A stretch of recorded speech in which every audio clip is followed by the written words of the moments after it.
Shalom bien-aimés dans le Seigneur Jésus-Christ. Bienvenue à notre deuxième jour de séminaire sur « Il partagera le butin avec les puissants ». Nous avons reçu beaucoup de témoignages des personnes qui ont vu la main de Dieu, qui ont vu la grâce de Dieu.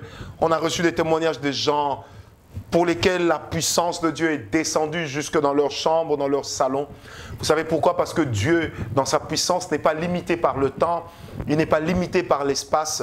Donc même lorsque vous allez suivre cette vidéo en rediffusion, la puissance de Dieu aura la même valeur que lorsque nous étions en train d'en parler ici à la parole de foi. Elle aura la même capacité comme lorsque nous étions en train d'en parler. Est-ce que vous savez pourquoi? Parce que simplement Dieu est tout puissant. Amen. Il n'est limité par rien. C'est pourquoi on peut fermer les églises, mais on ne peut pas fermer. On peut fermer les locaux d'église, mais on ne fermera pas l'église parce que nous sommes un corps. Et Dieu a mis à la disposition de ce corps tout ce qu'il fait. Tout ce qu'il faut, allais-je dire, pour que nous puissions réussir avec le Seigneur.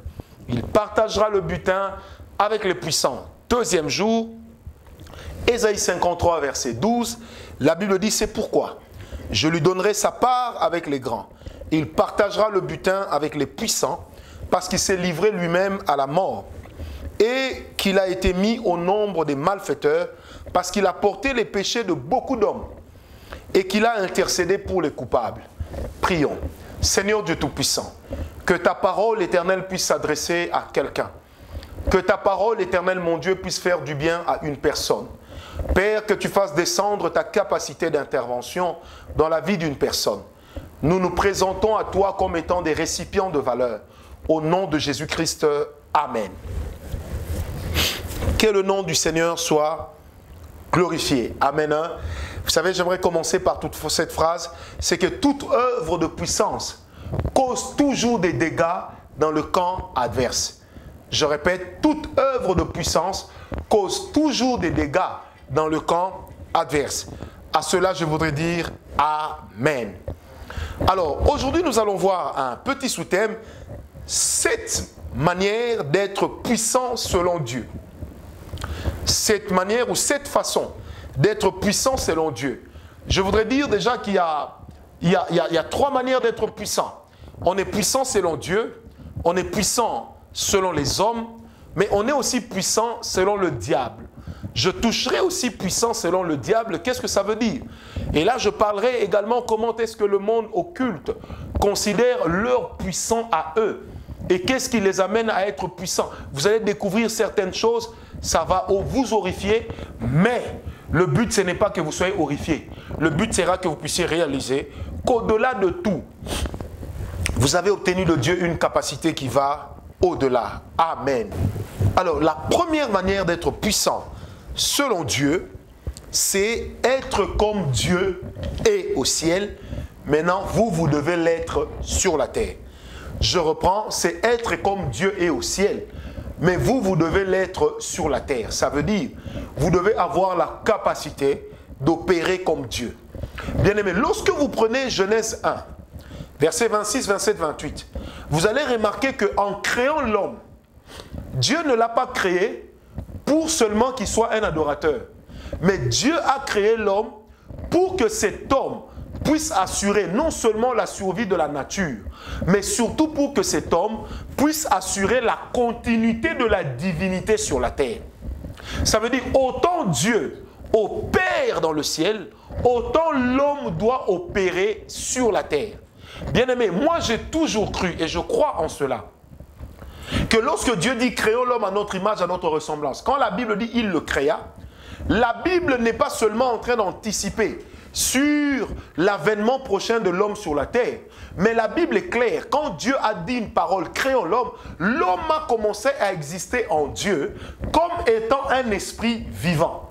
C'est en Dieu que l'homme apprendra ce qui est de Dieu.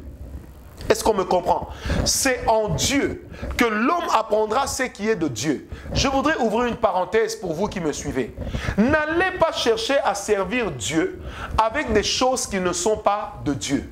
N'allez pas chercher à servir Dieu en dehors de Dieu. Vous pourrez prendre des fétiches, vous pouvez toucher des gris-gris, commencer à faire des choses qui font que les enfants de Dieu font waouh. ils vont vous donner des offrandes, élever des autels, payer leurs dîmes, c'est bien. Mais tu iras quand même en enfer. C'est pourquoi Jésus lui-même dit ceci.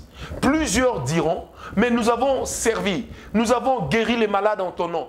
Je leur dirai, en vérité, je vous les ai dit, je vous le dis, éloignez-vous de moi car je ne vous connais pas. Bien-aimés, on n'a pas le droit de connaître Dieu en dehors de Dieu. On ne peut pas servir Dieu en dehors de Dieu. Aujourd'hui, il y a plusieurs personnes qui servent Dieu en dehors de Dieu. Ça veut dire que tout ce qui compte, c'est les résultats, peu importe comment on les a obtenus. Chez nous, à la parole de foi, chez nous, à la voix de la puissance divine, Ngawala Ministries, nous avons l'habitude de dire ceci, que notre maturité nous pousse à croire aux résultats. Notre maturité nous pousse aussi à chercher à savoir comment est-ce que les résultats ont été atteints. Quel est le chemin par lequel Dieu est passé?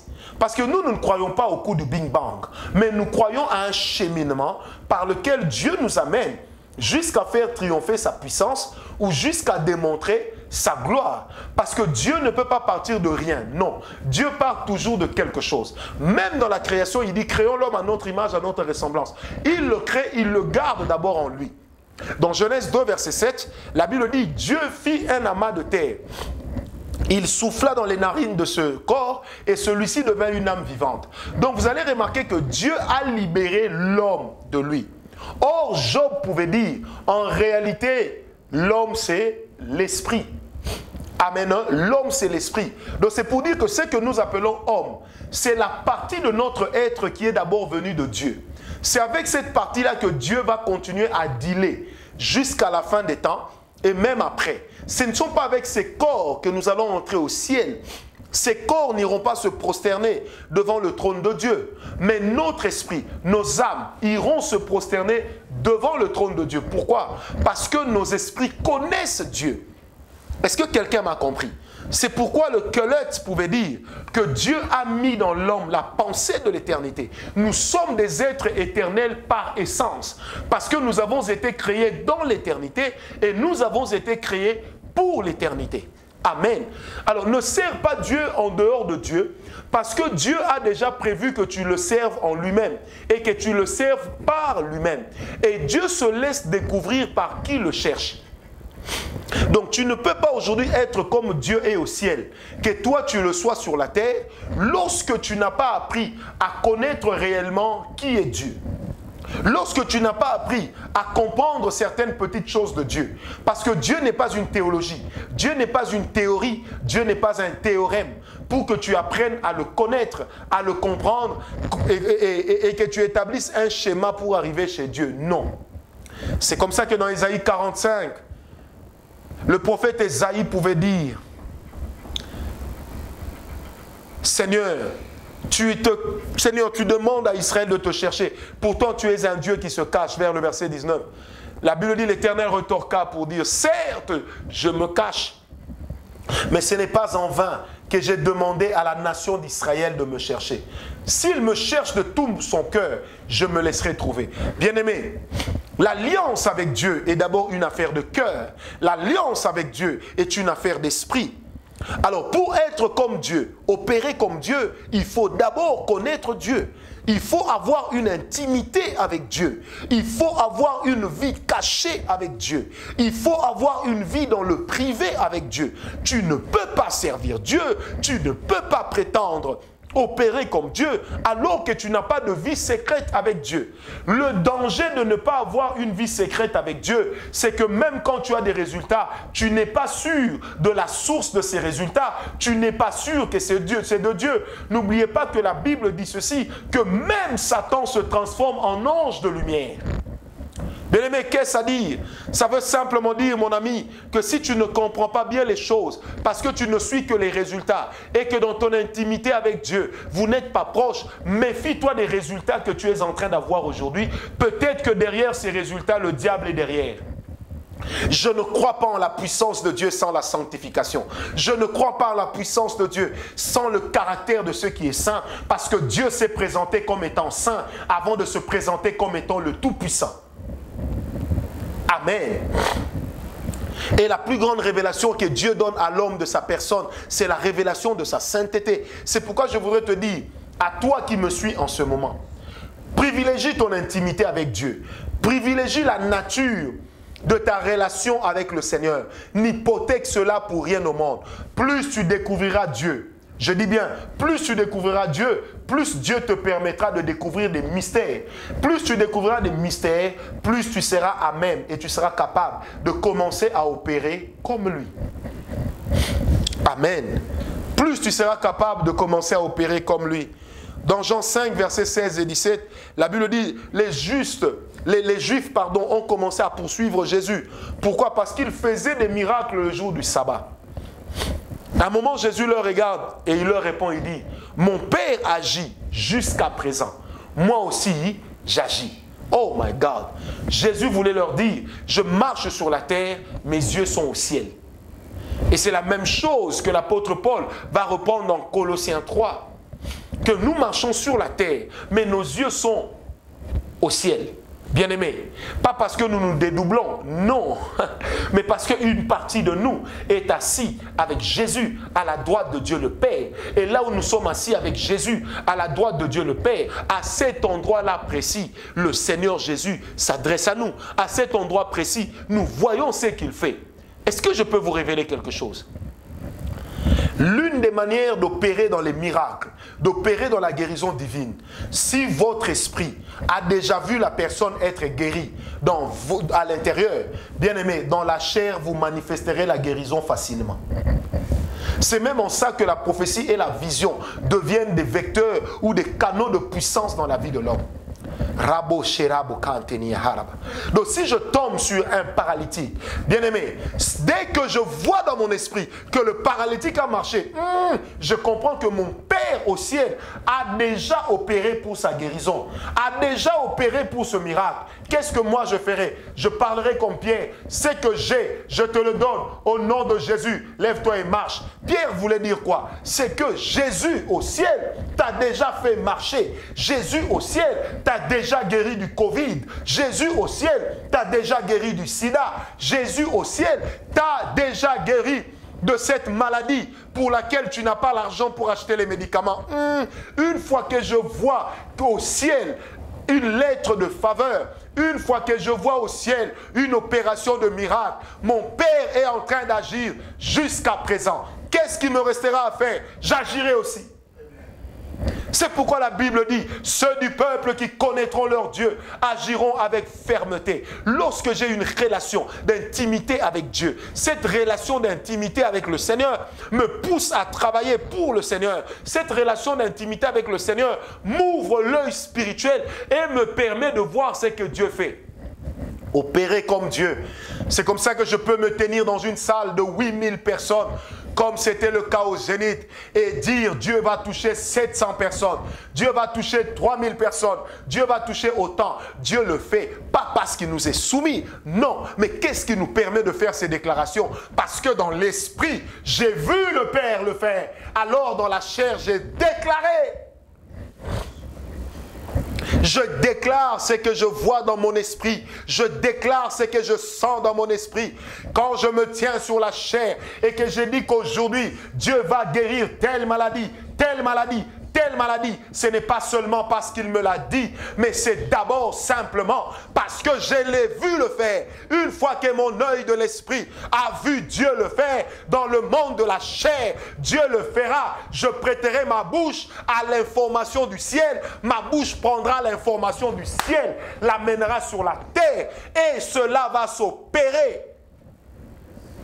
C'est ça, opérer comme Dieu. Le Seigneur Jésus a dit, mon Père agit jusqu'à présent. My God. Si Jésus a dit, allez guérissez les malades, c'est pas seulement parce qu'il nous a donné la provision de la guérison, mais c'est parce que au ciel, il continue à guérir des gens. Et comme il continue à guérir des gens, moi quand je vois la guérison de quelqu'un au ciel, rien ne peut m'empêcher de dire, il vivra. Il vivra. Il vivra. Bien-aimé, c'est comme ça qu'on peut même déjouer un plan diabolique, qu'on peut même déjouer une prévision satanique contre la vie d'une personne en disant simplement, tu vivras. Parce que si au ciel, j'ai vu que tu vis encore, c'est que sur la terre, je peux te faire vivre. Même si on me dit qu'il n'y a plus de souffle en lui, même si on me dit que la personne est déclarée morte avec certificat de décès. Mais si au ciel, je l'ai vu vivant, je peux lui demander de se lever. Il se lèvera. Mon Père agit, moi aussi j'agis. Aussi, il agit jusqu'à présent. Le Dieu que nous servons n'est pas un Dieu fatigué. Le Dieu que nous servons n'est pas un Dieu épuisé. Le Dieu que nous servons n'est pas un Dieu qui a abandonné. Un jour, je me rappelle, j'étais à une réunion, c'était à la résidence Bumba. Nous sommes entre 2000 et 2001. J'ai donné une parole, j'ai dit, je sens la puissance de Dieu. Je sens que Dieu est en train de faire quelque chose. J'ai dit, tout celui qui a un défaut physique, qu'il vienne, on va prier pour lui. Les images existent, Dieu nous est témoin. Un homme s'est levé, il avait une plaie qui a duré 14 ans. Cette plaie était infectée, elle sentait mauvais. Et cet homme marchait vraiment en titubant. Lorsque la personne pendant que la personne s'avançait, à un moment dans mon cœur, je me suis dit, mais Francis, qu'est-ce que tu cherches? À un certain moment, lorsque mon œil de l'esprit s'est ouvert, j'ai vu le ciel s'ouvrir au-dessus de la tête de cet homme. Je ne le voyais plus boitiller, mais je le voyais marcher normalement. Frère, ça m'a donné du zèle. J'ai pris une bouteille d'huile d'onction, d'huile d'olive. J'ai ouvert, j'ai jeté sur cette plaie. La plaie a séché instantanément. L'homme a marché instantanément. Vous savez comment Dieu peut faire des choses pareilles? Quelqu'un s'est écrié, oh, tu as des fétiches. Non, je n'ai pas de fétiches. J'ai l'œil qui voit dans l'esprit. C'est que mon Père est en train de faire. Toi, tu n'as les yeux que sur les journaux pour savoir combien de morts aujourd'hui du Covid. Tu n'as que des journaux pour savoir à Paris combien ont été guéris, pour savoir à Bruxelles combien ont été guéris. Moi, j'ai l'œil le matin quand je me lève, avant d'aller allumer ma télévision, pour aller chercher à lire les journaux, pour aller chercher à suivre les informations. J'ouvre ma bouche, je déploie mes genoux devant Dieu. Le ciel s'ouvre, j'entre au ciel, j'ai les informations du ciel. Au point que les journaux peuvent dire, oui, il y a 2000 morts encore du Covid, mais si au ciel j'ai vu qu'il n'y avait que 500 morts, je croirais à l'information du ciel. Alors quand j'ai vu l'information du ciel qui disait que cet homme-là a marché, j'ai compris que mon Père était en train d'agir maintenant. Frère, cet homme a été guéri instantanément. La puissance de Dieu a agi. Et quand la puissance de Dieu a agi, j'ai vibré dans l'esprit. J'ai dit, qui d'autre? Une dame s'est avancée. Elle ne voyait pas de son œil gauche. L'Éternel l'a guérie instantanément. Et plusieurs personnes malades étaient venues. Nous avons eu une veillée de prière. J'ai pris le micro à 0h. J'ai rendu le micro à 10h du matin. Pourquoi? Il y avait une inflation des miracles. Il y avait une inflation de guérison. Parce que une fois que je voyais le ciel donner son accord, bien aimé, je déclarais et la chose arrive. C'est aussi en ça que constitue, c'est de ça qu'est constituée la voix de la puissance divine. Ça veut dire, je vois ce que Dieu fait au ciel, je le déclare. Quand je le déclare, ça peut paraître une folie. Un jour, une dame est venue me voir. Elle m'a dit, prophète, je ne vois plus mes cycles. Mes cycles, je ne les vois plus depuis plusieurs années. J'ai regardé la dame, je lui ai dit, aujourd'hui même, Dieu vient de te guérir. Elle me dit, oui, mais je ne sens rien. J'ai dit, va, rentre chez toi. Elle est rentrée chez elle, elle-même me dira, je murmurais. Je me disais, le prophète a mal vu. C'est un faux prophète. Elle est rentrée chez elle. Elle s'est dit qu'elle aille à la douche. Lorsqu'elle va à la douche, ça a commencé à couler. Bien-aimé, vous savez pourquoi? Parce que la parole de l'homme de Dieu s'est accomplie. Mais pourquoi elle s'est accomplie? Parce que cette parole était en train de délivrer une information céleste. Et que disait l'information céleste? C'est que le fonctionnement de son corps est redevenu normal. Elle m'a appelé en criant, ce n'est pas possible, ce n'est pas possible. Que veut donc dire ceci? C'est ça, ça veut dire que le Saint-Esprit a travaillé parce que je l'ai vu au ciel. Est-ce que quelqu'un me comprend? Opérer comme Dieu ne peut pas se faire sans une profonde vie d'intimité avec le Seigneur. Opérer comme Dieu ne peut pas se faire sans une vie à côté de Dieu. Prenez avec moi 1 Jean 4, verset 17. Oh, je sens que ce soir, Dieu est en train de faire d'une personne dépositaire de sa puissance. 1 Jean 4, verset 17. La Bible dit, tel il est, qui? Dieu. Tel nous sommes dans ce monde. C'est en cela que l'amour est parfait en nous, afin que nous ayons de l'assurance au jour du jugement. Tel il est au ciel, tel nous sommes sur la terre. Est-ce que tu peux, si tu n'es pas seul, dis à quelqu'un, je suis la photocopie de Dieu. Dis-lui ça. Toi qui me suis en ligne, écris, je suis la photocopie de Dieu. Ça veut dire que quand tu vis en intimité avec le Seigneur, ton esprit est lavé de toute forme de scorie.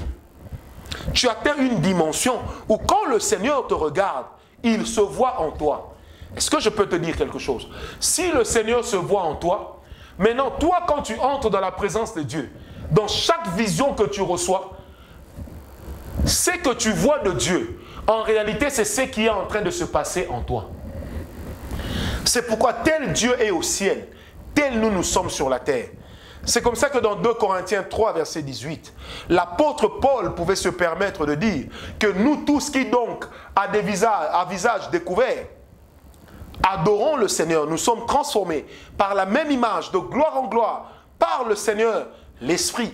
Nous sommes transformés de gloire en gloire, par le Seigneur, l'Esprit. Ce n'est pas nous qui transformons Dieu, mais c'est Dieu qui nous transforme. Quand nous sommes dans l'intimité avec lui, il y a des choses qui meurent, qui tombent. Les choses de Dieu qui naissent, qui se collent à nous. Aimez la présence de Dieu. Aimez la vie d'adoration. Soyez une personne qui vit en Dieu et en qui Dieu vit. Alléluia. Tel Dieu est au ciel, tel nous sommes censés être sur la terre. Soit c'est que Dieu, soit sur la terre, c'est que Dieu est au ciel. Donne des solutions. Il fait des choses extraordinaires. Il démontre sa puissance. Les anges se prosternent et l'adorent. Puissant selon Dieu. Puissant selon Dieu. Opérer comme Dieu. Être comme Dieu. Avoir les règles et les priorités de Dieu.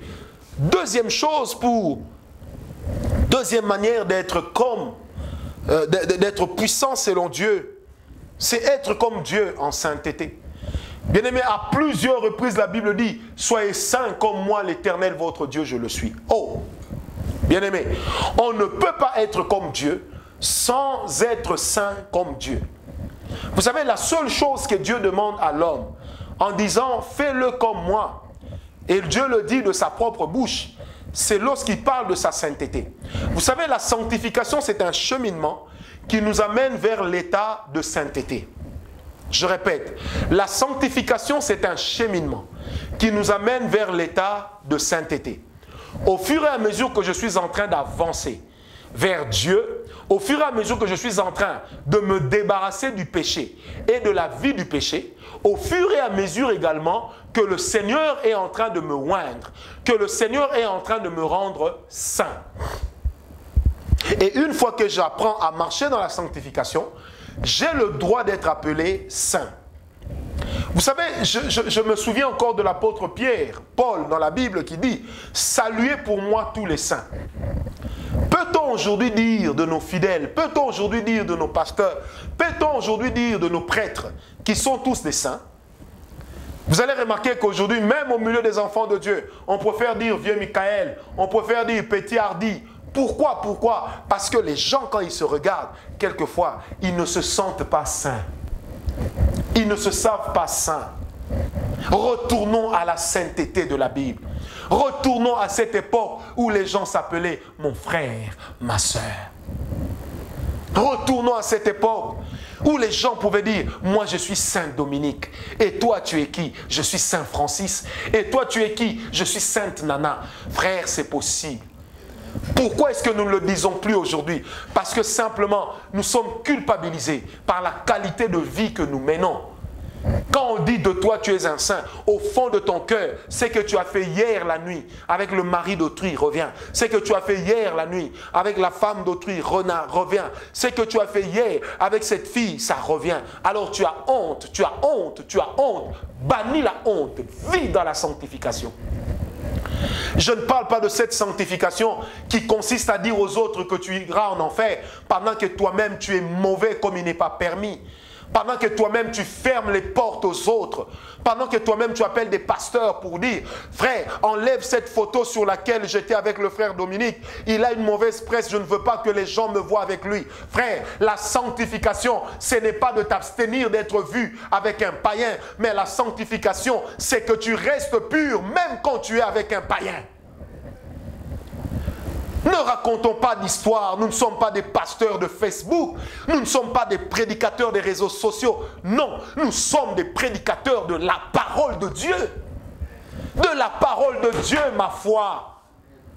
C'est la parole qui nous guide, ce n'est pas l'opinion publique. Même s'il y a des gens sur Facebook qui ne seront pas d'accord parce qu'ils m'ont vu avec cet homme de Dieu qui avait une mauvaise presse. Mais qui ne dit pas que j'étais en train de l'évangéliser? Qui ne dit pas que j'étais en train de prier pour lui? Pourquoi je dois prier pour lui comme Nicodème? Mais lorsqu'il reviendra à la gloire, j'écrirai pour dire c'est moi qui suis allé lui parler. Non, frère, la sanctification bannit l'hypocrisie. La sanctification bannit la médisance.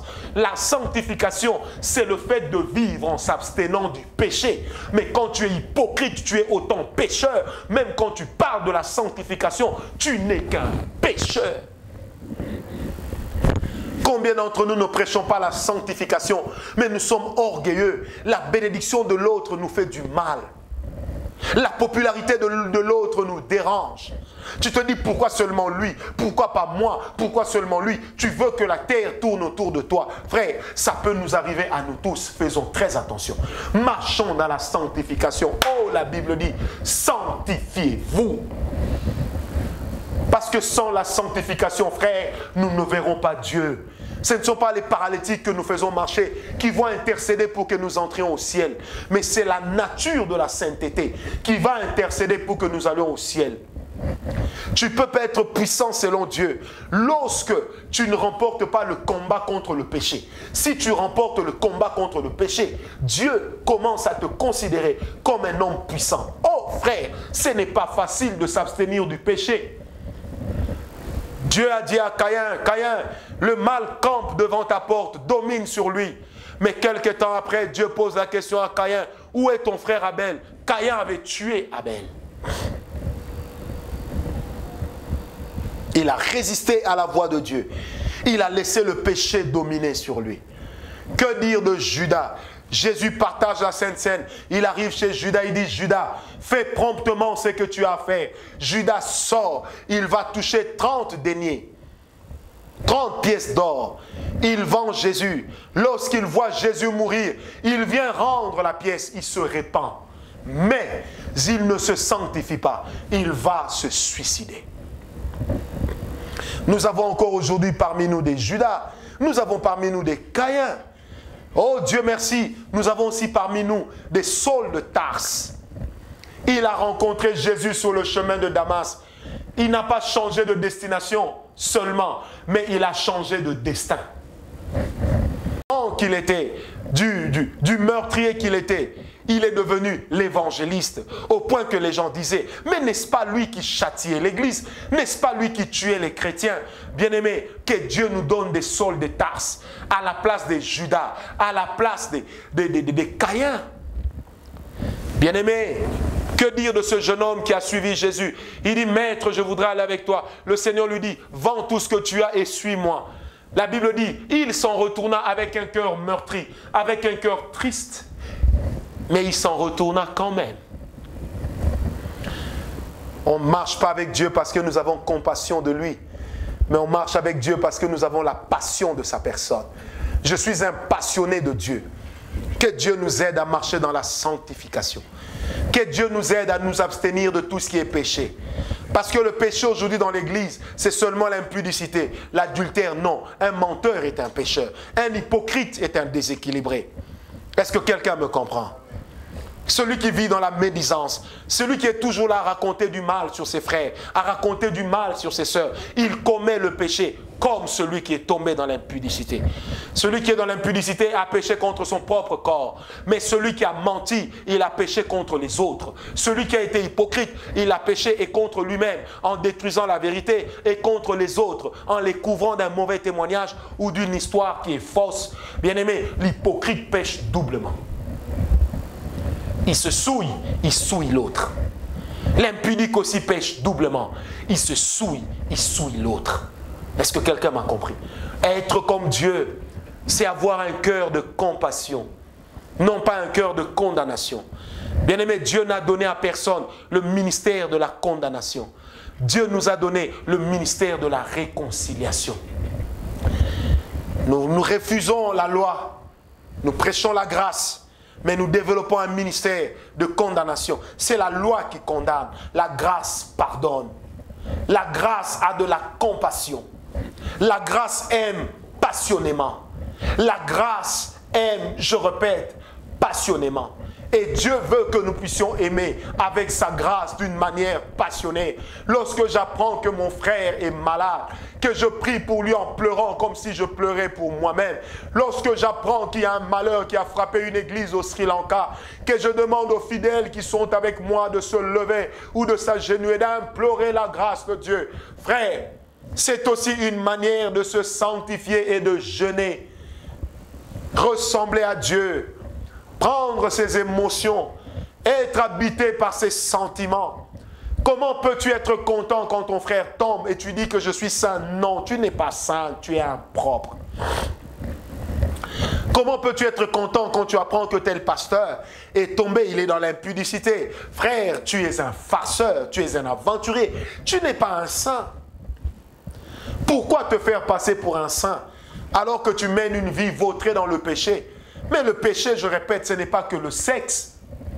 Dieu n'est pas saint parce qu'il s'abstient de l'impudicité. Non. Mais Dieu est saint parce qu'il n'y a aucun germe de péché en lui.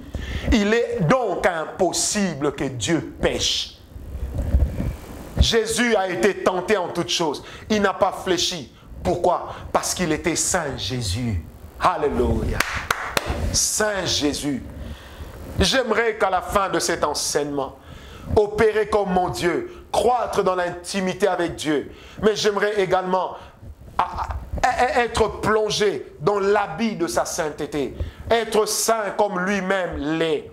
Peu importe les résultats que j'aurai dans le ministère, que les résultats ne m'amènent pas à croire que je dépasse les autres, que les résultats ne m'amènent pas à penser que je suis devenu l'homme le plus important. C'est pourquoi je peux faire, dire tout ce que je veux, mais que les résultats m'amènent à comprendre que j'ai une responsabilité. C'est celle de travailler comme Dieu. J'ai une responsabilité. C'est celle de me sanctifier encore davantage. Si celui qui se souille peut se souiller davantage, je voudrais dire à toi qui me suis, toi qui marches dans la sanctification, sanctifie-toi encore davantage et cela est possible. Sanctifions-nous, bien-aimés, même moi qui vous parle, j'ai des défauts. Même moi qui vous parle, je pêche. Est-ce que vous connaissez la différence qu'il y a entre un pécheur et un saint? Un pécheur, c'est celui qui a fait du péché sa vie. Mais un homme qui se sanctifie, un saint, c'est celui qui, même lorsqu'il a péché, il sait venir au pied de la croix pour demander pardon. Il sait venir jeter son fardeau. Dire, Seigneur, j'ai péché, je m'en répands. Prends-moi dans tes bras, Seigneur. Pardonne mes torts, pardonne mes péchés. Pardonne mes torts, pardonne mes péchés. Le Dieu que nous servons est capable de le faire. Amen. Merci, Seigneur. Être comme Dieu en sainteté, c'est être puissant comme Dieu. Bien-aimé, est-ce que vous savez que pour être sanctifié, il faut être puissant? Je vais vous dire, dans un monde où l'impudicité est chose autorisée, dans un monde où l'homosexualité est applaudie, dans un monde où les antivaleurs et ceux qui les pratiquent sont acclamés, Dans un monde où l'enfant fume sa cigarette devant son père, et quand papa veut parler, il dit « tu n'as rien à me dire ». Dans un monde où un père ne peut même pas tirer un peu l'oreille de son enfant alors que la Bible l'y autorise. Dans un monde où le tricheur est acclamé. Dans un monde où le roi est un tricheur, le roi est un faussaire. Dans un monde où le voleur passe pour le justicier. Dans un monde où le corrompu arrête celui qui ne l'est pas. Dans un monde où l'hypocrite prêche la sanctification. Dans un monde aussi facile, ce n'est pas facile de se sanctifier. C'est pourquoi la sanctification demande trois choses. L'œuvre de l'Esprit de Dieu accomplie en nous. Deuxième chose, notre effort d'être pur et de paraître agréable à Dieu. Troisième chose, notre attachement à la parole de Dieu. Trois choses. L'œuvre du Saint-Esprit en nous, qui est une œuvre spirituelle. Notre œuvre par l'effort fourni pour être agréable à Dieu, selon Romains 12, à partir du verset 1 jusqu'au verset 4.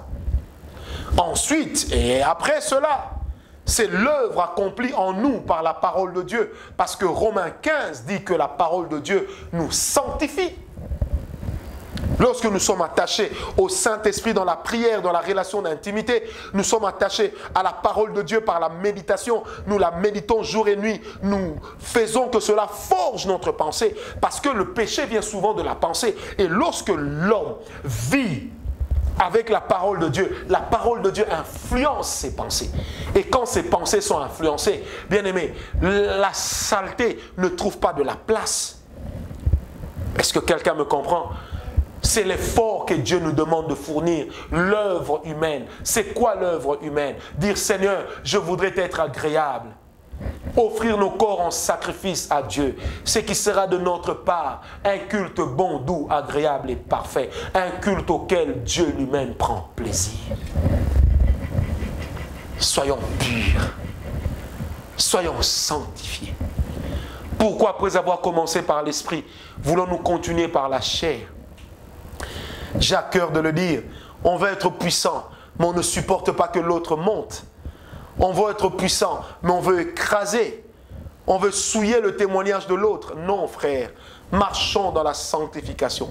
Purifions nos cœurs, purifions nos lèvres, purifions nos pensées, purifions nos jambes, purifions nos pieds, purifions nos bras, nos mains. Purifions d'abord notre cœur et notre tête. Dieu traite avec le cœur. La tête traite aussi avec Dieu. Est-ce que quelqu'un m'a compris? Dieu traite avec ces choses. Dieu traite avec ses qualités dans l'homme. Possédons les sentiments qui étaient en Jésus-Christ, dit l'apôtre Paul, lequel, existant sous forme de Dieu, n'a pas regardé comme une proie arrachée d'être l'égal de Dieu. C'est la troisième chose. Être animé des pensées. Être animé des sentiments comme Dieu. Être animé des pensées, des sentiments comme Dieu. Amen. Bien-aimés, j'aimerais aller rapidement sur ce point. Être animé des pensées, des sentiments comme Dieu. Bien-aimé, l'apôtre Paul le dit très clairement que Jésus existait sous forme de Dieu. Philippiens 2, verset 6, la Bible dit, versets 5 et 6. Non, 4, 5 et 6. Que chacun de vous, au lieu de considérer ses propres intérêts, considère aussi ceux des autres. Ayez en vous les sentiments qui étaient en Jésus-Christ, lequel, existant en forme de Dieu, n'a point regardé comme une proie à arracher, d'être égal avec Dieu, mais s'est dépouillé lui-même en prenant une forme de serviteur, en devenant semblable aux hommes et ayant paru comme un simple homme. Il s'est humilié lui-même, se rendant obéissant jusqu'à la mort, même jusqu'à la mort de la croix. C'est pourquoi, verset 9, aussi Dieu l'a souverainement élevé et il lui a donné le nom qui est au-dessus de tout nom, afin qu'au nom de Jésus, tout genou fléchisse. Afin qu'au nom de Jésus, tout genou fléchisse dans les cieux, les anges, sur la terre, les hommes, sous la terre, les morts, et que toute langue confesse que Jésus-Christ est Seigneur, à la gloire de Dieu le Père. Même si l'autre monte, même si l'autre devient célèbre, que cela ne te dérange pas. Garde en toi les sentiments qui étaient en Jésus, lequel, existant en forme de Dieu, n'a pas regardé comme une proie à arracher d'être l'égal de Dieu, mais il s'est humilié. Bien-aimé, aujourd'hui, il est rare de voir des gens connaître et remporter des grandes victoires, les confier aux autres pour dire « c'était pas moi, c'était l'autre ». Aujourd'hui, il est difficile de voir des gens faire des choses. Lorsque ça réussit, c'est lui. Lorsque ça ne marche pas, c'est les autres. Bien-aimé, je ne bénirai jamais assez Dieu pour l'invitation que Casarema nous avait lancée le 4 janvier au Zénith de Paris. Nous étions un parterre de plusieurs serviteurs de Dieu. Aucun plus important que l'autre. Nous étions tous importants. Pourquoi? Parce que nous venons servir au chant de Dieu. Certains plus connus que d'autres. Mais j'ai dit devant la presse, c'est Jésus qui gagne. Parce qu'après, notre objectif n'était pas de nous faire connaître, de nous faire découvrir, mais de faire connaître notre Jésus, sa puissance qui est infiniment variée. Bien-aimés, on ne peut pas être puissant selon Dieu lorsqu'on ne développe pas ses sentiments, lorsqu'on ne développe pas les émotions que lui-même Jésus a, lorsqu'on ne développe pas les sentiments que lui-même Jésus avait. Bien-aimés, imaginez aujourd'hui un Jésus marchant dans les rues de Kinshasa, démontrant la même chose. C'est le genre d'homme, il aurait un grand panneau publicitaire disant « Venez chez moi, les autres ne sont que des serviteurs ». On aura un homme, lors de la pub, on dirait « Si vous n'avez jamais vu Dieu, venez le voir, Dieu est venu parmi vous ». Mais Jésus n'a pas fait cela. Lorsqu'il a opéré des miracles, bien aimé, il a dit « C'est Dieu qui fait ça ». Lorsqu'il était en train de contredire les gens dans le temple, il n'avait que 12 ans dans la synagogue. Les gens disaient, mais de qui est-il fils? N'est-ce pas le fils de Joseph, le charpentier? Bien-aimé, Jésus n'a jamais dit, je ne suis pas fils du charpentier, je suis fils de Dieu. Je suis le fruit d'une conception immaculée. Il ne l'a pas dit. Parce que la Bible dit s'occuper de sa propre gloire n'est pas une gloire. Il y a la puissance que Dieu va répandre. Comment veux-tu travailler comme Dieu? Comment veux-tu être comme Dieu sur la terre? C'est que Dieu est au ciel. Lorsque tu n'as pas ces sentiments, lorsque tu n'as pas ces émotions. Bien-aimés, combien d'entre nous sommes encore capables aujourd'hui de fléchir genoux, de jeûner pour que mon frère qui est dans des problèmes se relève, pour que mon frère qui est tombé dans l'impudicité se relève, pour que mon frère dans le mariage est menacé se relève, pour que mon frère dont le divorce est entré dans son couple puisse se réconcilier avec sa femme, pour que cette sœur se réconcilie avec son mari. Combien d'entre nous faisons ça? Dès que tu es divorcé, on t'exclut. Dès que ta femme part, on t'exclut. Dès qu'on apprend que tu es tombé dans un péché, on t'exclut. Parce que lorsque Dieu veut que tu sois comme lui, et quand toi tu veux être comme Dieu, tu as la responsabilité d'avoir les sentiments qui étaient en lui. Bien-aimé, j'aimerais qu'aujourd'hui, quand tu pries, que tu dises au Seigneur, Seigneur, mets en moi les sentiments qui sont en toi. Mets en moi tes émotions, Seigneur. Quand je vois l'homme pécheur, que j'aie mal dans mon cœur plutôt que de le condamner. Seigneur, remplis-moi de toi, plus de toi en moi. Bien-aimé, Dieu a une personnalité et il faut que la personnalité de Dieu vienne habiter en nous. Il ne faut pas seulement qu'on puisse nous transfuser avec le sang humain, mais il faut que nous soyons transfusés aussi avec le sang de Jésus et que cela aille jusque dans nos cœurs, dans nos poumons, dans notre tête, notre manière de penser, notre manière de ressentir les choses. Et mon Dieu, plus que tout, disons à Dieu, Seigneur, que la partie de ma vie qui produit du mauvais fruit, que tu puisses l'émonder, émonde l'arbre de mon cœur, émonde l'arbre de ma vie, car je voudrais juste te ressembler. Frère, cela est possible. Puissant, puissant, puissant, il partagera le butin avec les puissants. Il faut beaucoup pour que dans ce monde, emprunt au péché, que tu ne tombes pas. Il faut beaucoup, il faut des efforts, il faut de la discipline. Mais bien aimé, quand Dieu est ta priorité, quand les émotions de Dieu, quand les sentiments de Dieu sont tiens, frère, les gens ne comprendront pas la taille de tes sacrifices, mais quand Dieu te répondra, ils verront que c'est Dieu qui a fait ça. Est-ce que tu as compris? C'est pourquoi le roi David pouvait dire, il dit dès le matin, Seigneur, je cherche ta face, ô Dieu. C'est pourquoi le roi David pouvait dire, Seigneur, emmène-moi sur un rocher que je ne puis atteindre. Le désir de David était d'être le meilleur adorateur, d'être le plus grand ami de Dieu. Le désir de David, c'était d'habiter avec Dieu, d'être comme Dieu. Ses sentiments, ses émotions, ses sentiments, ses émotions, que Dieu nous les accorde. Frère, que Dieu nous l'accorde. Je me rappelle lorsque nous étions convertis, avec plusieurs autres amis qui servent Dieu aujourd'hui aux États-Unis et ailleurs, tels que les frères Peridioka, Jean Pinda et les autres, je me rappelle, nous organisions des jeûnes de prière, 3-4 jours de jeûne. Le pasteur Papi Chouakewa de la Parole du Salut le sait. On organisait des jeûnes, on entrait dans de retraites. Qu'est-ce qu'on cherchait? On cherchait une chose, que les âmes se convertissent, que les âmes soient gagnées au Seigneur. On avait mal de voir les âmes aller en enfer. Aujourd'hui, on prêche aux âmes qui vont en enfer comme si on faisait un show, comme si nous étions devant les caméras de Hollywood. Ayons en nous les sentiments qui étaient en Jésus. Lequel, existant en forme de Dieu, n'a pas considéré comme une proie à arracher d'être l'égal de Dieu, mais il s'est humilié jusqu'à la mort, virgule, jusqu'à la mort sur la croix. C'est pourquoi Dieu l'a souverainement élevé. Bien-aimé, c'est pourquoi il partagera le butin avec les puissants. Pourquoi il partagera le butin avec les puissants? Parce qu'il a payé le prix de l'humiliation. Il a payé le prix des injures. Il a payé le prix de la souffrance. Il a payé le prix. Toi, paye le prix. Que Dieu te bénisse. Frère, que la grâce de Dieu soit sur nous. Que nous puissions agir, travailler comme Dieu. Vivre dans l'intimité avec lui. Croître notre relation avec lui.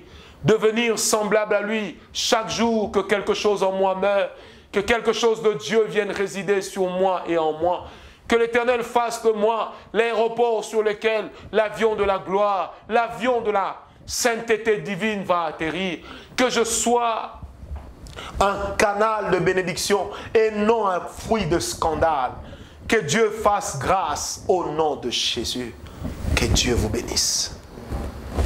J'aimerais dire à ceux qui nous suivent, n'oubliez pas, vous pouvez envoyer vos offrandes, vos dîmes, vos actions de grâce. Vous avez tous les moyens qui passent là. Mais j'aimerais encore rappeler ceci. Il existe beaucoup de faux comptes Instagram, Facebook en notre nom. Vérifiez si tout correspond au numéro de téléphone qu'on vous donne sur ce site. Si la page Facebook n'est pas celle-ci, déconnectez-vous. Si vous aviez déjà aimé, allez retirer. N'envoyez pas d'audio, n'envoyez pas des photos, n'envoyez pas des messages, n'adressez pas des requêtes en dehors du numéro, en dehors de l'email que nous vous avons donné. Que Dieu vous bénisse, que la grâce de Dieu secoue une personne au nom de Jésus.